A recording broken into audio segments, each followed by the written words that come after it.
I don't know if I watch too many crime shows or if I'm just paranoid, so I've come here to ask. Last week, I made chicken gnocchi soup, and when it was almost done, I started helping my daughter with a school project.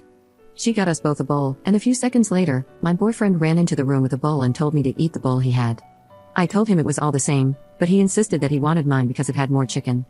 Thinking back now, I don't know how he would have known that, considering my daughter dished it out. My daughter took the bowl he gave me and said she would eat it, but he yanked it out of her hand and said, "No, it's for Mom." I took the bowl, and he went to the living room. I continued doing my daughter's project and told her not to eat the soup. Around 20 minutes later, I walked into the kitchen to pour out the soups, and he was still eating his. He asked why we didn't eat any, and I said the cat got into it while we were waiting for it to cool down. He freaked out screaming, "Was it your bowl? Cats can't eat that." I told him it was only a lick, but he has been stressed out, watching the cat like a hawk, obsessive even. His reaction was very weird, to say the least. Since then, my emergency money has gone missing. I keep money hidden just in case because I lost my older sister when she wasn't able to escape a dangerous situation, and I literally swore on her grave that I would never be in that position. After the soup incident, I went to get my money, and it was gone. It was hidden, and I changed the location every few months. I asked my daughter if maybe she found it and told her that if she took it, I wouldn't be mad because I knew she couldn't have spent it, but she said no. A few hours later, she tells me she forgot, but the other day she and my boyfriend got pulled over, and she saw my pink wallet in his glove box. I did not tell her which wallet it was in, or that it was even in a wallet to begin with. So, I decided to ask him if he found it by accident, and he instead asked me why I was hiding a large amount of money, saying, "You know you could never leave me," and laughed. He had never said anything like that before. I told him it was for my daughter's Christmas presents, and he said no, he didn't find the money, but I could use his credit card if I needed anything. I didn't tell him about my daughter seeing my wallet in his car. Now, here are a few other things that have happened in the past few months that seemed random at the time, but now they don't. I have a severe allergy to latex, and one day, when we were about to do it, I glanced at the mirror we have by our bed, and noticed that the rubber he wanted to use was a different color. I stopped him because it wasn't latex-free, and he said it was a mistake and just an older one he had. We have been dating for over 2 years, and he knows how serious my allergy is. My EpiPen, which I keep in my room, is missing, and I didn't realize it until I was searching for my money. Another odd thing is that one day, he was following me down the stairs while I was carrying laundry, and he kicked the back of my leg, causing me to fall. He said he slipped, but the stairs are wood, and he was wearing his steel toe boots. At the time, I thought it was an accident. Is this all just my imagination running wild? My anxiety has been at an all-time high. I thought about going to my mom's house for a few days and asking him when I get there when I'm safe about the money, but I don't have money to do that now. She is on a fixed income and can't help. I feel stupid for being scared.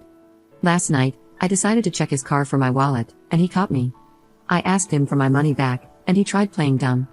I told him my daughter saw it there, but he said she was lying. I told him I never told her about the money or what wallet, and he said he was a grown man, and kids lie all the time. I asked him once more for my money, and he said, "I'm not giving you money to leave me."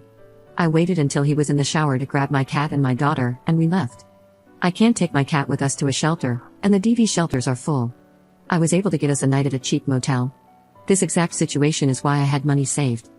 I did everything right, and now I'm still screwed. I feel like I just blew up my entire life. Update 1. The day after we left, he sent me a picture of my EpiPen and telling me it was in my nightstand the entire time. I tore that room apart looking for it, so I know for a fact it wasn't there. He tried getting me to come back, telling me I scared myself stupid by watching too many true crime TV shows. Something didn't feel right, so I told him to put my money and EpiPen in the mailbox. We went back and forth, and he denied having my money. He then said, "If we broke up, you and your daughter are no longer allowed in my apartment, and will be treated like trespassers," and sent me a picture of his target practice sheets. I went to the police about the money, but was told it was a civil issue. I was upset, but wanted the rest of my stuff, so I asked if someone could come with me. Yesterday, I finally got into the apartment with a cop and my landlord. He destroyed all of my daughter's belongings, ruined the laptop charger I use for work, and there was no EpiPen in sight. My daughter's medication, along with the backup medical supplies we had, were all ruined as well. Our landlord let me off the lease without having to pay an early termination fee, which is great considering I have no money and motels are expensive. All shelters are currently full, and I'm lost on what to do. I don't want to get rid of our cat. Update 2. I just updated 5 days ago, but this will be my final update because there is nothing anyone can do. I was encouraged to go back to the police station after my last update, so, on Saturday, December 9th, I went back again. This time I printed out the threatening text messages that included the target practice sheets he sent. I explained in detail about the accidents, proving he was trying to hurt me. I even had my landlord put in writing that he believed our lives were in danger after seeing everything I was showing the police and let me leave my lease early. I brought in the destroyed medical supplies and medications. The police said they had already talked to him and said he didn't do any of it. He told them my daughter probably destroyed her stuff because she's on the spectrum. She is very mildly on the spectrum, but doesn't destroy things, and since it was his word against mine, they believed him. I didn't have proof he stole the money or that it even existed in the first place.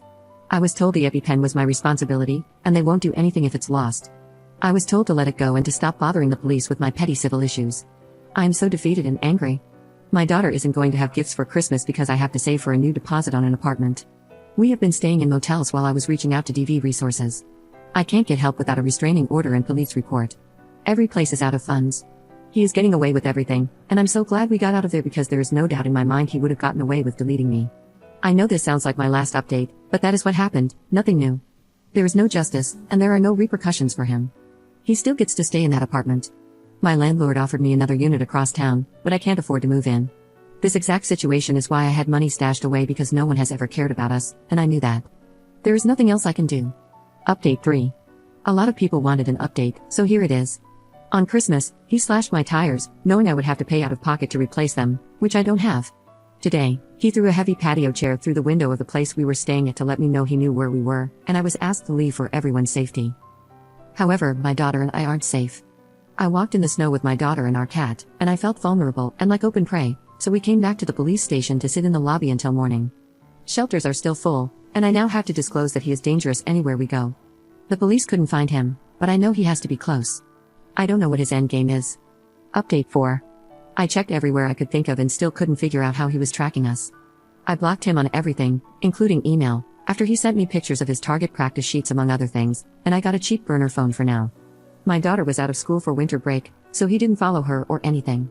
I checked my car for a tracker, still nothing. I do not have an iPhone, so I couldn't check whatever app an AirTag is attached to.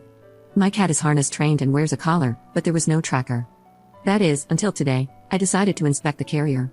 I ran my fingers over every inch of it and felt a bump on the bottom soft side. There was no new stitching or an obvious cut. He had to use a seam ripper along the stitching. It was undetectable, and I almost missed it. He had to have help because I've never seen him sew anything, probably the same person who is letting him hide now.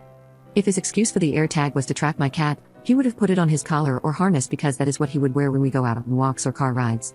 My cat would never go in his carrier unless I was planning on leaving for more than a few days. I have no idea how long it has been there, nor do I know how far the tracker works, but now I know we aren't safe where we are, again. I feel disgusting, and I feel like hunted prey. This is so unnerving, and I'm so uncomfortable. Just who the F was I living with? Update 5. I'm hoping this update will make everyone as happy as it makes me. I was finally granted the restraining order. We get the keys to our new apartment on the 11th, a place I can afford monthly and also comes partially furnished. It's in a super safe area right by my daughter's school. Words can't describe the sense of security I'm feeling right now. We will spend our time living in our car until then, and of course, it has to be snowing, but we are together, and we have our kitty. This nightmare is almost over.